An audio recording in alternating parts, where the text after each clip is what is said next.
आदत नहीं है मेरी बुराई करना, पर वो लोग मेरी बुराई करने से थकते नहीं। पीठ पीछे बोलने का जज्बा है और सामने तो कुछ बकते नहीं।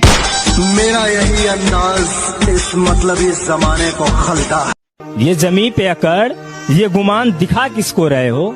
साहब 4 कदम पर कब्रिस्तान है, अपनी हैसियत बता किसको रहे हो? कि जब मुझे जिंदगी समझ आई तो मैंने अपनी मंजिल चुन ली थी। जब पता होता ना कोई किसी का नहीं है भाई, अपने दम पे अब तो जो भी है, कि जब मुझे जिंदगी समझ आई तो मैंने अपनी मंजिल चुन ली थी। और आजकल